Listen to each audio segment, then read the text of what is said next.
오늘도 주님 앞에 나온 우리 성도님들을 주의 이름으로 축복합니다. 예배를 드리면서 먼저 하나님 앞에 우리 가슴에 손을 놓고 한번 고백하도록 하겠습니다. 한번 고백하겠습니다. 하나님은 나를 사랑하십니다. 하나님은 나를 치유하십니다.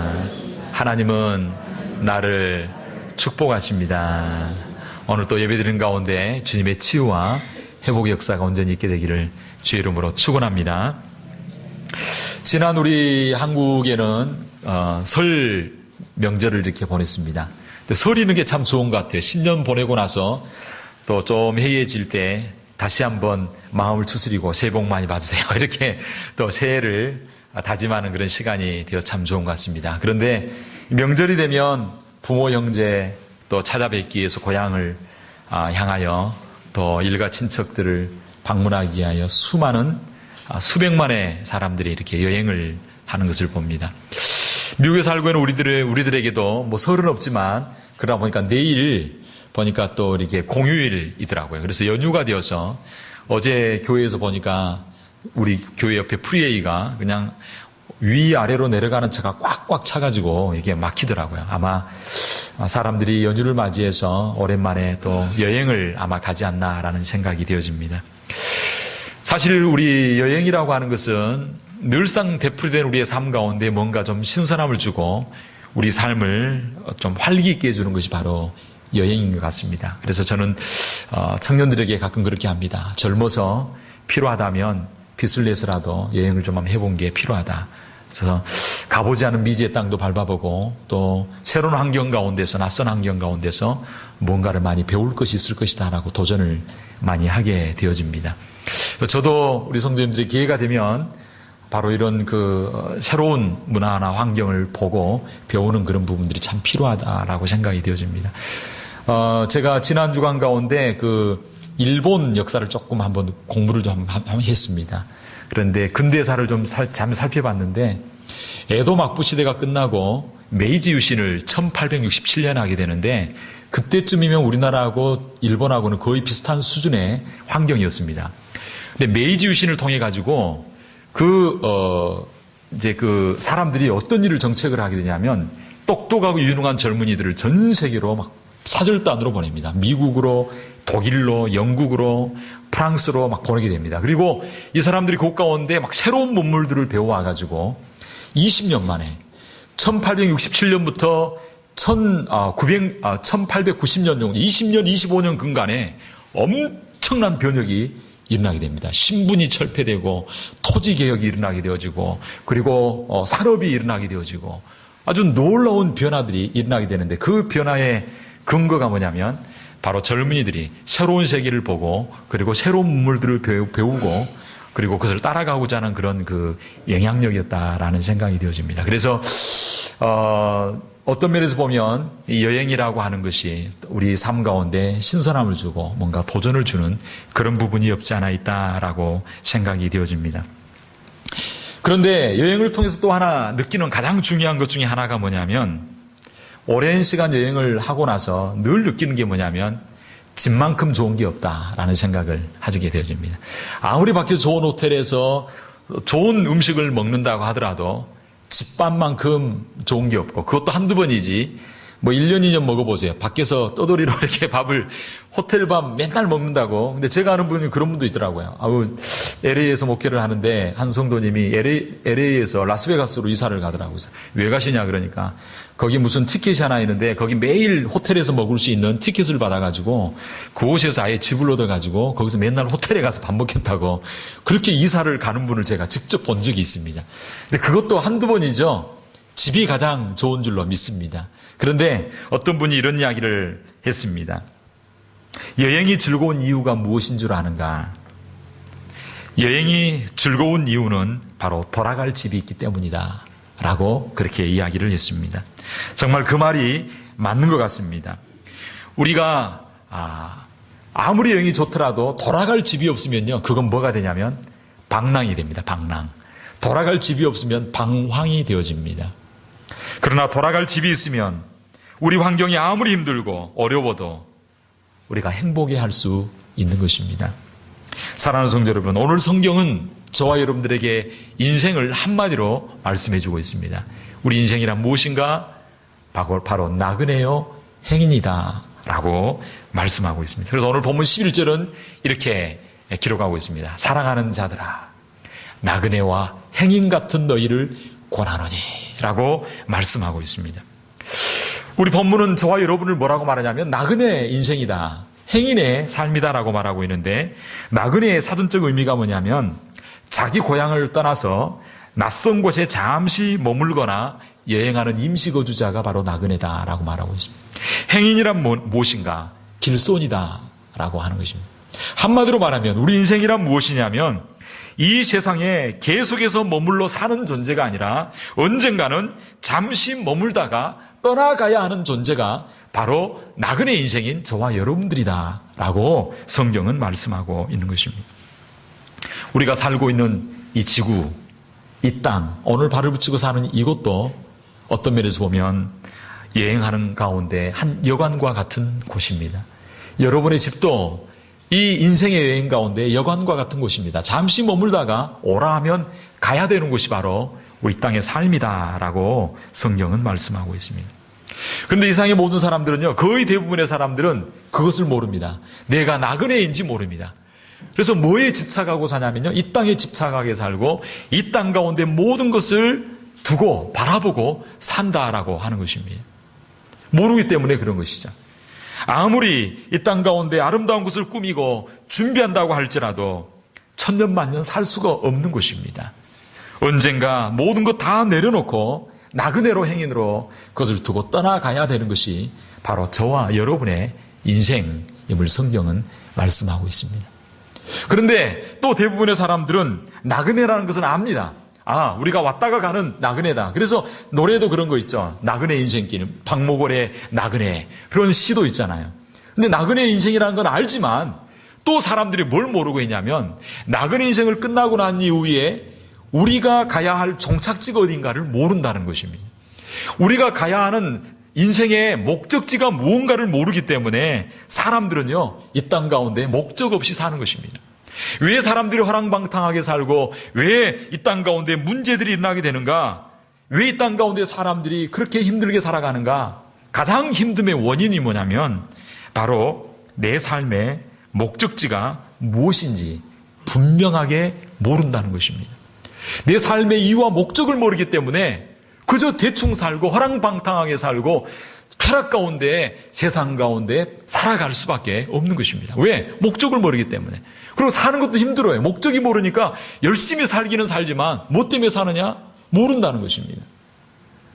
사랑하는 성도 여러분, 그래서 에리 프롬이라고 하는 심리학자가 뭐라고 이야기했냐면 사람들은 길을 잃었을 때 더 빨리 뛰는 유일한 동물은 인간밖에 없다라고 이야기합니다. 개도 길을 잃으면요, 천천히 길을 가다가 킁킁킁킁 냄새를 맡고 야, 내가 지금 바로 잘 왔나? 점검을 하고 뭔가 표를 남기고 가게 되는데 인간은요, 목표를 잃어버리거나 길을 잃으면요, 막 더 빨리 뛴다는 거예요.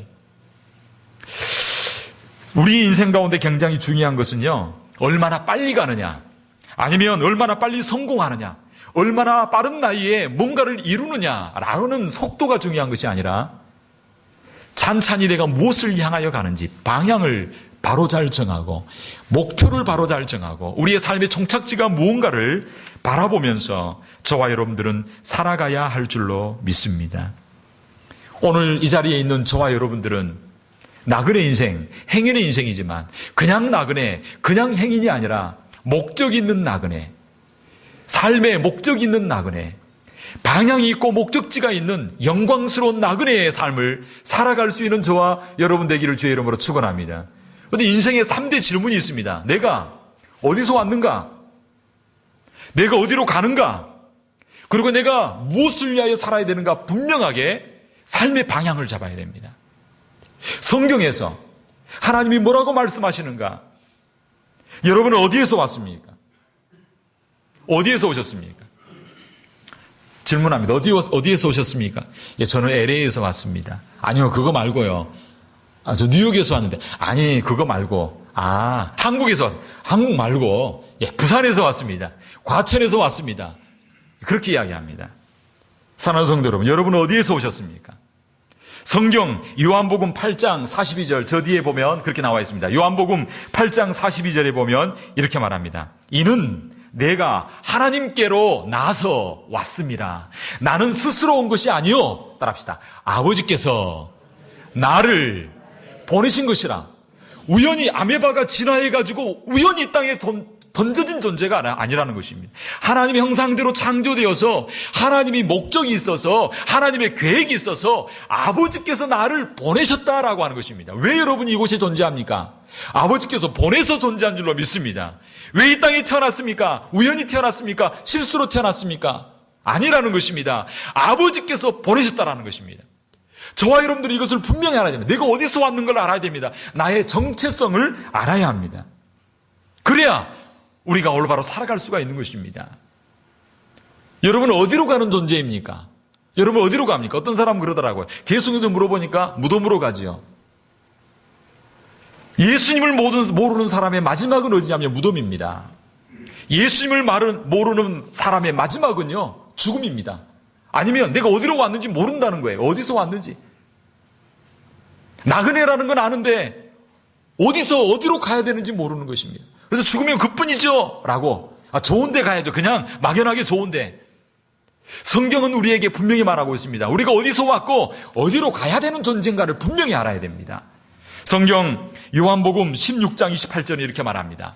내가 아버지께로 나와서 세상에 왔고, 내가 아버지께로 나와서 아버지가 보내서 세상에 왔고, 그 다음에 우리는 어떤 존재냐면 다시 세상을 떠나서 나그네 인생을 끝내게 될 때 어디로 가냐면 따라서 아버지께로. 분명히 믿으시기 바랍니다. 우리는 아버지께로 가는 존재입니다.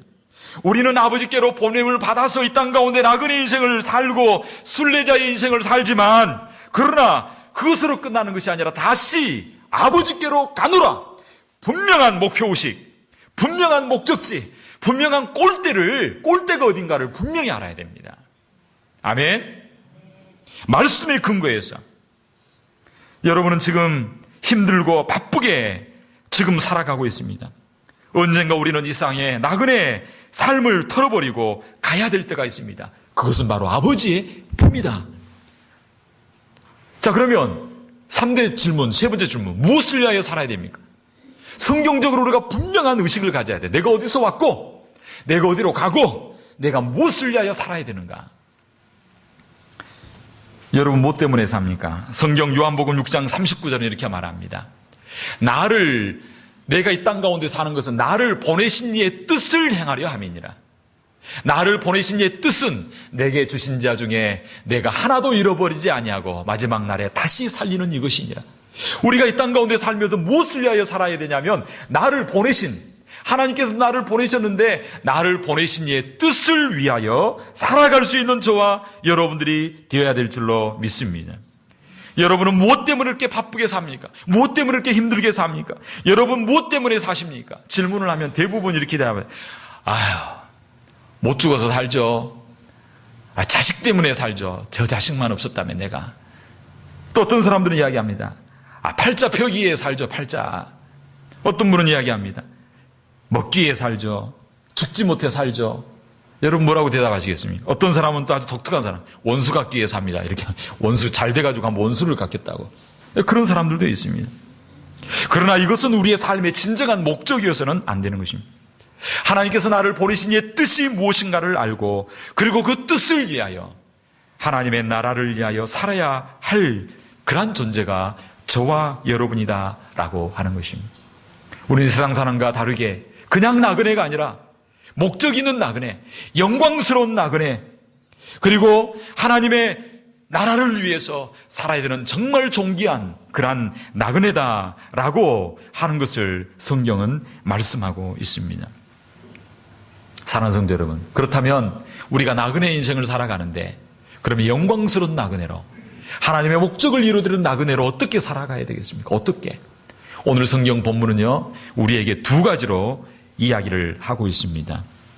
우리가 어떻게 살아야 나그네와 행인 같은 인생이지만, 그러나 그냥 왔다가 가는 나그네가 아니라 영광스러운 나그네로의 삶을 살려면, 첫째로 우리는 영혼을 거스러 싸우는 따라합시다. 육체의 정욕을 제어하는 삶을 살아야 한다는 것입니다. 11절은 말합니다. 사랑하는 자들아, 나그네와 행인 같은 너희를 권하노니 영혼을 거스려 싸우는 육체의 정욕을 제어하라. 왜 우리는 육체의 정욕을 제어하는 삶을 삽니까? 우리는 가야 할 곳이 있는 존재이기 때문에. 우리는 이 땅 가운데 집착하며 육신의 정욕에 빠져서 이 세상 가운데 매여서 묶여 사는 존재가 아니라고 하는 것입니다. 우리는 자유하는 존재. 육체의 정욕은요, 영혼을 거스린다라고 오늘 성경은 말씀하고 있습니다. 예수 믿는 저와 여러분들은 신령한 영을 가지고 이제 하나님 기뻐하시는 삶을 살고 하나님을 찬양하고 하나님의 말씀을 묵상하고 말씀대로 순종하며 깨어 기도하며 살기를 좋아합니다. 우리 영혼은 막 그것을 갈망합니다. 그런데 육신의 소욕은 뭘 하냐면, 야, 그거 차차해라. 지금 당장 편한 게 중요하다. 먹는 것, 자는 것, 노는 것, 세상 향락과 쾌락을 즐기는 것, 이것을 추구하고 나아가라고 이야기하고 있습니다. 그래서 이 두 개가 늘 싸웁니다. 늘 싸우다 보니까 뭐가 지치냐면 영혼이 지칩니다. 영혼이 지치다 보니까 영혼이 병들어서 정말 능력 있는 삶을 살지 못하고 세상 가운데 매이고 이 환경 가운데 매여서 진정한 목적, 하나님의 뜻을 이루는 삶을 살 수 없다라고 하는 것입니다. 그러나 우리가 어디서 와서 어디로 가고 무엇을 위하여 사는 존재는요, 환경을 초월하고 죽음까지도 초월하며 하나님 앞에 영광을 올려드리는 그런 저와 여러분들의 삶이 될 줄로 믿습니다. 우리는 육신의 정욕 가운데 매여서 이 땅 가운데 매이는 삶이 아니라 영원한 번향, 천성을 바라보면서 그 영원한 하나님 나라를 바라보며 살아갈 수 있는 저와 여러분이 되어야 할 것을 성경은 말씀하고 있습니다. 이 땅은 저와 여러분의 영원한 번향이 아닙니다. 우리의 번향은 바로 하늘나라에 있습니다.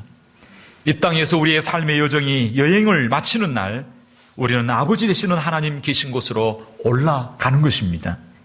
그래서 믿음의 사람들은 이 영원한 천성을 바라보고 사는 것입니다. 그래서 고린도후서 5장 1절은 이렇게 말합니다. 만일 땅에 있는 우리의 장막집이 무너지면 하나님께서 지으신 집, 곧 손으로 지은 것이 아니요 하늘에 있는 영원한 집이 우리에게 있는 줄 아나니. 할렐루야. 손으로 짓지 아니한 영원한 집이, 영원한 번향, 그 아버지, 그 집이 우리에게 기다리고 준비되어져 있는 줄로 믿습니다. 그러므로 이 땅 가운데 살면서 힘들고 어려운 일을 만날지라도, 심지어 죽음과 같은 고난과 위기를 만난다고 할지라도 우리는 나그네 인생인 것을 알고 영원한 천성이 있기에 비록 핍박을 받고, 이 지금 편지 수신자들은요, 고난받는 성도들입니다. 그 고난 가운데서 오늘 본문에 왜 나그네의 정욕을 제하라고 말씀하고 있는가 밤새도록 고민했습니다. 도대체 지금 힘들어서 고민하고 있는, 정말 자기 살던 고향을 떠나서 핍박 때문에, 믿음 때문에 떠나가는 사람들에게 왜 육신의 정욕을 제하라고 말씀할까? 그 의미가 무엇인가? 밤새 고민했습니다. 근데 사실 나그네 인생인 것을 알 때에, 우리에게 영원한 집이 있는 것을 알 때 오늘의 고난과 어려움도 넉넉하게 이겨나갈 수 있을 줄로 믿습니다. 히틀러 시대에 본 헤퍼라고 하는 사람이 있습니다. 이분은 신학자일 뿐만 아니라 목사였습니다. 그는 히틀러의 그 정책과 그 일에 반대하다가 히틀러에게 미움을 받아 나중에 감옥에 갇히게 되어지고 사형 선고를 받게 되어집니다. 감옥에 가서도 그는 책을 쓰고, 그리고 감옥에서 늘 그 사람들과 함께 예배를 드렸습니다. 어느 날 아침 예배를 인도하고 있는데 간수들이 사형 집행을 위해서 이 본헤퍼가 있는 감옥의 문을 두드립니다. 그러면서 이야기합니다. 이제 마지막이다 라고 간수가 이야기합니다. 같이 예배드리던 동료들이 눈물을 지으면서 마지막 작별 인사를 합니다. 그때 본헤퍼가 한 아주 유명한 말이 있습니다. 본헤퍼는 얼굴에 미소를 띠고 손을 흔들면서 이렇게 이야기합니다. 여러분, 기뻐해 주십시오. 오늘은 나에게 새로운 삶이 시작되는 날입니다. 할렐루야. 여러분, 기뻐해 주십시오. 오늘은 나에게 새로운 인생의 출발, 새로운 삶이 시작되는 시점입니다. 그처럼 담대히 고백하고 형장의 이슬로 아버지 품으로 가게 되었다라고 하는 것입니다. 사랑하는 성도 여러분, 저와 여러분들이 땅 가운데 발을 붙이고 살지만 그러나 이곳이 우리의 영원한 종착지가 아니고 우리의 본향이 있다라고 하는 사실을 기억하면서 그 나라를 바라보며 살아갈 수 있는 저와 여러분이 되기를 주의 이름으로 축원합니다. 우리는 언젠가 인생의 마지막 그 밤이 찾아올 때가 있을 것입니다. 해가 지고 인생의 해가 지고 밤이 찾아올 때에, 죽음이 찾아올 때에 갈 곳 없는 자가 되어서는 안 됩니다. 저와 여러분 갈 곳 있는 자가 되기를 주의 이름으로 축원합니다. 다른 사람은 다 부름받아 행복하게 할렐루야 찬송하며 주님 앞에 가는데 주님이 불러주시지 않아서 저와 여러분들이 지옥으로 떨어지는 그런 일들이 없게 되기를 주의 이름으로 축복합니다. 저와 여러분의 인생의 마지막이 정말 번향을 바라보며 영원한 집으로 들어갈 수 있는 자는 누가 들어가는가? 오직 한 사람, 생명책에 기록된 사람만 들어갈 수 있습니다. 요한계시록 21장 27절은 이렇게 말합니다. 무엇이든지 속된 것이나 가정한 일 또는 거짓말하는 자는 결코로 거기로 들어오지 못하되 오직 어린 양의 생명책에 기록된 자들 뿐이니라. 어린 양의 생명책에 기록된 자가 영원한 아버지 품으로 들어가고 천국으로 들어가는 역사가 있게 될 줄로 믿습니다. 저는 간절히 원합니다. 이 자리에 앉아있는 여러분들 한 명도 빠짐없이 여러분의 이름이 어린 양의 생명책에 기록되어지게 되기를 주의 이름으로 축복합니다. 그렇다면 그 생명책에 저와 여러분의 이름이 기록되려면 어떻게 해야 될까요? 다른 게 없습니다. 한 가지, 유일한 길 한 가지. 내가 선한 일을 한다, 내가 노력한다, 내가 무슨 일을 한다고 되는 것이 아닙니다. 이것 하나로 되어집니다. 우리를 위하여 보혈을 흘려주신 예수님의 피를 믿음으로, 예수님을 영접함으로 여러분의 이름이 생명책에 기록되어진 줄로 믿습니다. 로마서 5장 9절은 말합니다. 이제 우리가 그 피를 인하여 의롭다 하심을 얻었은즉 더욱 그로 말미암아 진노하심에서 구원을 얻을 것이니, 예수 그리스도의 피, 나를 위하여 피를 흘려주신 예수 그리스도, 나를 위하여 죽어주시고 부활하신 예수 그리스도, 그 예수님을 믿고 영접하는 자는 하늘나라 어린 양의 생명책에 이름이 기록될 줄로 믿습니다. 우리가 믿을 때 어떻게 믿는가? 인격적으로 예수님을 영접하면 되는 것입니다. 저는 그렇게 이야기합니다. 한번 따라합시다. 하나님, 나는 죄인입니다. 나는 죄를 많이 지었습니다. 내 죄 때문에 예수님께서 십자가에 죽어주시고 부활하신 것을 내가 믿습니다. 지금 이 시간 예수님을 내 마음속에 영접합니다. 믿습니다. 예수님의 이름으로 기도합니다. 아멘. 간단합니다. 하나님, 나는 죄인입니다. 나는 원죄와 자범죄로 죽었던 자입니다. 내 죄를 위하여 예수님께서 십자가에 죽어주시고 부활하신 것을 내가 믿습니다. 지금 이 시간 예수님을 내 마음속에 영접합니다. 예수님을 믿습니다. 예수님 이름으로 기도합니다. 아멘. 이렇게 영접하면 우리 주님께서는 기도를 들으시고 내가 너에게로 들어가 너로 더불어 먹고 너는 나와 더불어 먹으리라. 내가 영원토록 너를 떠나지 아니하고 내가 너를 하나님의 자녀 삼아주리라 라고 말씀하고 있습니다. 이것은 육적으로 되는 것이 아닙니다. 혈통으로 되는 것이 아닙니다. 하나님의 성령으로 그처럼 고백할 때 우리가 고백하기를 간절히 원하십니다. 그 고백을 우리 주님은 들으시고 그 기도를 들으시고 저와 여러분들을 하나님 나라 그 어린 양의 생명책에 저와 여러분의 이름을 기록하여 주실 줄로 믿습니다.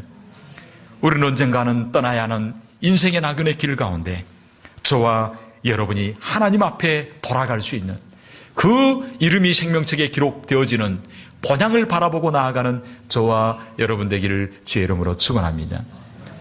우리는 이 땅에 정욕에 매여서 이 땅을 바라보고 사는 자가 아니라 본향을 바라보며 살아가는 존재입니다. 둘째로 오늘 성경 본문은 나그네와 행인 같은 우리가 영광스러운 나그네로 삶을 살기 위해서는 어떻게 해야 되는가? 두 번째로 이제 예수님을 영접했으면 두 번째로 해야 될 일이 있습니다. 따라서 선한 일에 힘쓰는 삶, 선한 일에 힘쓰는 삶을 살라라고 말하고 있습니다. 오늘 본문 12절은 이렇게 말합니다. 너희가 이방인 중에서 행실을 선하게 가져 너희의 악행한다고 비방하는 자들로 하여금 너희의 선한 일을 보고 공고하시는 날에 하나님께 영광을 돌리게 하려 함이니라. 여기서 선한 일이라는 것이 무엇일까요? 선한 일, 여기서 선한 일은 정말 아름다운 일입니다. 정말 아름다운 일입니다.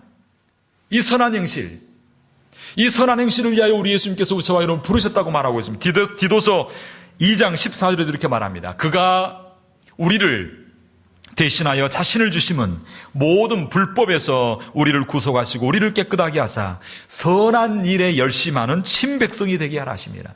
선한 일을 열심하는 친백성이 되도록 저와 여러분을 불러주셨는데 이 선한 일이라고 하는 것은 뭔가? 그것은 주님께서 우리에게 주신 계명 가운데 가장 귀중한 새 계명을 주겠다고 말하고 있습니다. 이 땅 가운데 살아가면서 우리가 꼭 추구해 나가야 될 것은 뭐냐면 바로 요한복음 13장 34절은 이렇게 말하고 있습니다. 새 계명을 너희에게 주노니 서로 사랑하라. 내가 너희를 사랑한 것 같이 너희도 서로 사랑하라 라고 말씀하고 있습니다. 우리가 이 땅 가운데 나그네 인생을 살아갑니다. 짧은 인생을 살아갑니다. 얼마 남지 않는 인생을 살아갑니다. 우리가 어떻게 살아가야 할까요? 우리 주님은 우리에게 말씀하고 있습니다. 남은 여생 사랑하며 살아라. 서로 사랑하며 서로 선한 일을 하며 서로 베풀며 사랑하며 살 것을 말씀하고 있습니다. 짧은 인생 가운데 사랑하며 살아도 모자라는 이 시간 가운데 싸우며 미워하며 원망하며 살지 말고 사랑하며 살 수 있는 저와 여러분 되기를 주의 이름으로 축원합니다. 부산에서 수무슨 교회라고 엄청 큰 교회가 있는데 그 교회의 성도님이 간증하는 것을 들었습니다. 그분이 그 목사님이 간증하더라고요. 그런데 한 성도님이 병원 진단을 받았는데 여성도님이 진단을 받았는데 암 말기라고 하는 진단을 받게 되십니다. 당신의 삶이 한 3개월밖에 남지 않다는 진단을 받게 되죠. 너무나 충격을 받고 어떻게 살아야 될까? 막막한 그런 환경이 되어졌습니다. 그런데 그 가운데 남은 3개월이라도 좀 정말 사랑하며 살아야 되겠다라고 결심을 하면서 이제 남은 삶 남편의 내가 없으면 남편 어떻게 되고 자식은 어떻게 될 건가, 그동안 하지 못했던 빨래도 하고 모든 게 더 새롭게 보이더래요. 딱 진단을 받고 나니까 모든 게 아침에 뜨는 태양도 그 바닷물도 다르게 보이고 산들 바람도 막 새롭게 느껴지고 풀 한 폭이 돌멩이 하나도 막 새롭게 느껴지는 거예요. 여러분 사형 선고 받으면요 모든 게 새로워지고 모든 게 귀하고 모든 게 아름답게 보일 줄로 믿습니다. 그러면서 남편을 위해서 내가 없으면 어떻게 할까 빨래도 하고 막 준비를 하면서 그동안 못했던 것들을 다 하고 편지도 쓰고 그동안 잘못했던 사람들에게도 편지 쓰고 먼 친척 형제자매들 다 편지를 쓰며 삶을 정리를 하면서 막 살아가게 되어집니다. 그런데 열심히 살다 보니까 3개월이 지나는 것도 모르고 살아가게 된 거예요. 나중에 병원 진단을 해보니까 오진이었다고. 다른 사람 그 차트를 가지고 잘못 이야기해가지고 이게 수를 걸까 이제 화도 나기도 했지만 그러나 자기에게 참 유익이 되었다고. 다시 나에게 새로운 기회를 줘서 너무나 감사하다고. 사랑하는 성도 여러분, 저와 여러분 인생이 긴 같지만 짧은 세월을 살아갑니다. 짧은 세월 가운데 우리 주님께서 주신 계명처럼 서로 사랑하며 베풀며 선하며 선한 일을 하며 살아갈 수 있는 사랑하는 삶이 되기를 주의 이름으로 축원합니다. 그다음에 선한 일 중에서도 가장 귀한 선한 일이 무엇일까요? 그것은 바로 주님 나라를 위하여 투자하는 삶입니다. 이 세상을 위하여 쌓아두는 것은요 점이 먹고 동록이 먹고 도둑이 와서 취하여 간다라고 성경은 말하고 있습니다. 마태복음 6장 19절 이렇게 말합니다. 너희를 위하여 보물을 땅에 쌓아두지 말라. 거기는 점과 동록이 하며 도적이 구멍을 뚫고 도적질하느니라. 20절 오직 너희를 위하여 보물을 어디에 쌓아두라? 하늘에 쌓아두라 라고 말씀하고 있습니다. 나그네는요 내가 모르는 아무 데나 투자하지 않습니다. 우리는 어디에 투자해야 되냐면 영원한 하나님 나라, 우리의 본향, 우리의 영혼의 고향을 위하여 투자할 수 있게 되기를 바랍니다. 이 땅 가운데 하나님께서 우리에게 주신 것이 많은데 이 땅 가운데 허랑방탕하게 다 써버리고 주님 앞에 전부여 의지없어서 빈손 들고 옵니다 그렇게 찬송하고 가서는 안 될 줄로 믿습니다. 우리가 주님 나라를 위하여 뭔가 투자했습니다. 주님 나라를 위하여 헌신하는 삶을 살았습니다. 우리가 하나님 나라를 위하여 투자하며 살게 되어질 때에 우리는 주님 앞에 갈 때도 정말 행복하게 할렐루야 주님을 찬송하며 나아가게 될 줄로 믿습니다. 그런데 우리 교회 성도님들 참 볼 때 너무나 고맙고 감사해요. 주님 나라를 위하여 투자하며 헌신하고 살아가려고 하는 그런 모습들이 너무나 아름답게 보입니다. 그렇게 결단하고 헌신하는 분들이 많이 있습니다. 너무나 고맙습니다. 우리가 주님 나라를 위하여 기도하고 시간을 들이고 정성을 들이고 땀과 눈물을 들이고 봉사하고 헌신한 것 결코 없어지지 아니하고 하나님 나라의 아름다운 것으로 쌓이는 역사가 있게 될 줄로 믿습니다. 사랑하는 성도 여러분, 우리가 큰 것이 아닙니다. 내게 주어진 자리 지키고 내게 맡겨진 사명, 그거 하나 잘 감당하게 되어질 때 작은 것에 충성하였느냐? 내가 많은 것으로 내게 갚아주리니, 내가 큰 고울을, 10고울을 다시는, 우리 박훈 집사님 어제 사실 어제 집사님하고 이야기 나눴는데 제가 할 설교를 어제 다 했어요, 집사님이. 집사님 사실 나와서 이야기해야 되는데 참 도전을 많이 받았습니다. 하나님께서 결코 우리가 헌신한 거 없어지지 아니하고 아름다운 것으로 갚아주실 줄 믿습니다. 믿음이 없이는 기쁘시게 못하나니 하나님께 나아가는 자는 그가 반드시 계신 것과 자기를 찾는 자에게, 이경비 집사님, 뭘 주시는 자이심을 믿어야 할지니라? 상 주시는, 이 말씀이요, 히브리서 11장 6절 말씀이 우리 이선옥 권사님이 마지막에 우리 이경비 집사님에게 딱 남겨주시고 간 말씀입니다. 할렐루야. 우리가 주님 나라를 위하여 투자하면 아름다운 상급으로 반드시 갚아주시는 역사가 있게 될 줄로 믿습니다. 우리는 머지않아 장래에 하나님 앞에 가야 합니다. 주님 앞에 서야 합니다. 주님 앞에 설 때 어떤 모습으로 서기를 원하십니까?